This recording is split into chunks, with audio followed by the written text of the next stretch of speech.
Mga idol, kasabay nga po ng pagiging available na at open ni Andrew Wiggins sa trade market, may lumabas nga pong balita na posible nga po siyang gamitin ng Warriors para makuha si Lauri Markkanen. Yan naman ang ating unang storya na bibigyang linaw na sasamahan ko na rin ang pagiging undefeated ng Boston Celtics sa kanilang home court. Pag-uusapan na rin natin ngayon ang naging laro ng Los Angeles Lakers kontra sa Minnesota Timberwolves. Kaya mga idol, tara, halina't umpisahan na natin yan.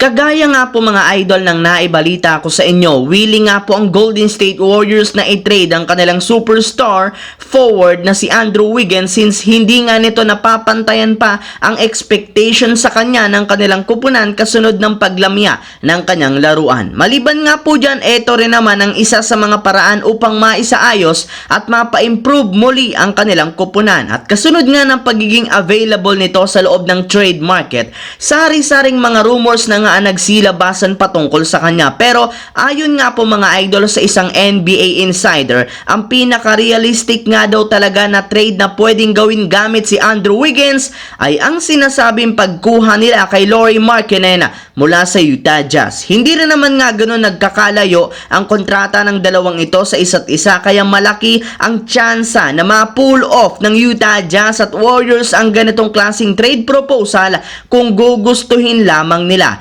Nag-average nga po si Markkanen ng 24 points per game na may kasamang 8.8 rebounds per game na mapapakinabangan ng Golden State Warriors. Samantala, pumunta naman tayo sa ating sunod na pag-uusapan sa pagiging undefeated ng Boston Celtics sa kanilang bahay. Bago pa man nga po mga idol magtapos ang taong 2023, ang Boston Celtics pa rin naman ang best team hindi lang sa East kundi pati na rin sa West sa pagkakaroon nila ng kasalukuyang record 25-6. Pero hindi lang naman nga basta-basta ang record na ito ng Celtics, gayong sa kabila nga ng pagiging undermanned nila sa kanilang huling dalawang home games kontra sa mga teams ng Detroit Pistons at Toronto Raptors, nagawa pa rin naman nila ditong manalo. Dahil dyan, umabot na rin naman sa 16 wins at walang talo ang kanilang record sa kanilang home court. Yes mga idol, tama nga po ang inyong narinig.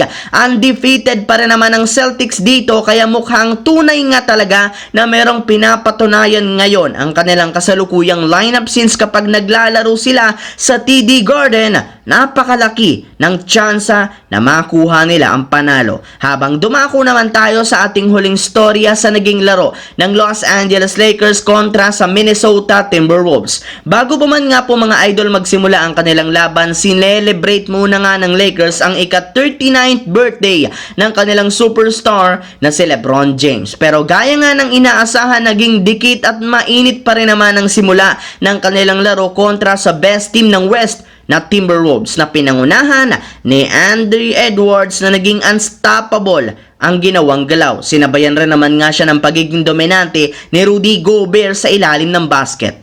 Ngunit sa kabila nga po niyan, hindi pa rin naman agad nagpapatalo ang Lakers na pinilit na idikit ang kanilang laro sa pangunguna ni Anthony Davis hanggang sa bumawi at mag-take over na ang 39-year-old superstar na si LeBron James na naging sobrang agresibo sa pagtatala ng puntos, especially pagdating sa pagsasalaksak sa ilalim ng basket. Bukod nga po dyan mga idol, sa naging laro nga ngayong araw, maraming nagalit dahil sa malinaw 3-point basket ang nagawa ni LeBron James na makaka-extend pa sana sa overtime. Marami nga po ang nagsasabing dahil nga nasa home court advantage ang Minnesota Timberwolves, malinaw na pabor sa kanila ang mga referee sa first quarter pa lang dahil marami nga pong mga fouls ang hindi natawag sa Lakers. Kahit nga mismong commentator napailing kung bakit hindi 3 points ang basket dahil mismong sa Zoom malinaw 3 points dapat. Napasori na lamang nga dito ang mismong NBA at napatawag sa Los Angeles Lakers. So yun lamang mga idol ang ating bagong video ngayon dito na ating pinag-usapan ngayon. Once again, this is your J-Zone TV. Huwag kalimutang mag-like at syempre mag-subscribe na rin. Pindutin ang notification bell sa akin channel para lagi kayo maging updated sa mga videos na pinapalabas ko. Isang malaking shout out sa lahat mga idol. Maraming salamat po. Hopefully, nag-enjoy kayo ngayon.